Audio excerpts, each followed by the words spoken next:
عزیزان محترم، اس ویڈیو میں ہم آپ کو ساس اور شوہر کو قابو کرنے کا ایک ایسا وظیفہ بتائیں گے جو کہ آج تک آپ نے کسی بھی صاحب علم فرد یا کتاب میں دیکھا یا سنا نہ ہوگا۔ یہ روحانی عمل ایسی بہنوں کے لیے خاص طور پر پبلک کیا جا رہا ہے جو کہ بے شمار وظائف میں شدید ناکامی کا شکار رہی ہیں۔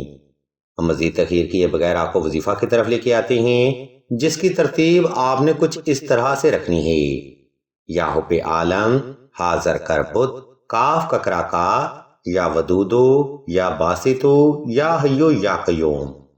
یہ 3 اسم اعظم میں حب کا زبردست نوری عمل ہے جس کے حیرت انگیز نتائج آپ چند ایک دن میں حاصل کر سکتے ہیں۔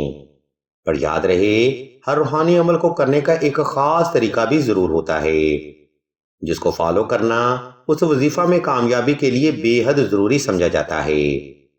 اس لیے آپ نے یہ وظیفہ دور کا صلاۃ الحاجت نفل اور حسب تفیق صدقہ دے کر ہی شروع کرنا ہے۔ نمبر 2، ساس اور شوہر کو قابو کرنے کا وظیفہ آپ نے خاص تنہائی میں کرنا ہے تاکہ آپ کی توجہ اپنے مقصد سے غافل نہ ہونے پائے۔ نمبر 3، اگر آپ کو شدید حالات کا سامنا ہے تو اس وظیفہ کے ساتھ 2 عدد نقش حب سلیمانی لازمی تحریر کیے جائیں۔ اس نقش مبارک کا PDF عمل طریقہ ہم سکرین پر شو کر رہے ہیں۔ آپ مزید معلومات کے لیے سیدہ سے رابطہ کر سکتے ہیں۔ نمبر 4، ساس اور شوہر کو قابو کرنے کا وظیفہ آپ نے صاف ستھرے کپڑے پہن کر اور خاص خوشبو لگا کر ہی کرنا ہے۔ کوشش رہے دوران وظیفہ وہ خوشبو پاس رکھی جائے اور ہر بار ضرورت پر صرف وہی خوشبو استعمال میں لائی جائے۔ عزیزان محترم، اس ترتیب کو فالو کرتے ہوئے آپ نے یہ وظیفہ صرف 14 روز تک 1100 تعداد میں بلا ناغہ جاری رکھنا ہے۔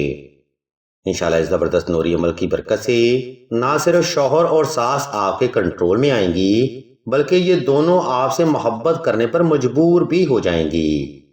عزیزان محترم، یہ YouTube شارٹ ویڈیوز ہیں جن میں عمل اور وظیفہ بڑا مختصر ہی بیان کیا جاتا ہے۔ اس عمل کی مزید معلومات یا روحانی مسائل کے حل کے لیے آپ سیدہ سے رابطہ کر سکتے ہیں۔ ہم اللہ کے حضور دعا کرتے ہیں کہ تمام مسلمانوں کو اپنے حفظ و ایمان میں رکھیں اور تمام مسلمانوں کی تمام نیک اور جائز حاجات کو صدقہ محمد و آل محمد کی نسبت سے جلد پورا فرمائیں۔ آمین ثم آمین یا رب العالمین۔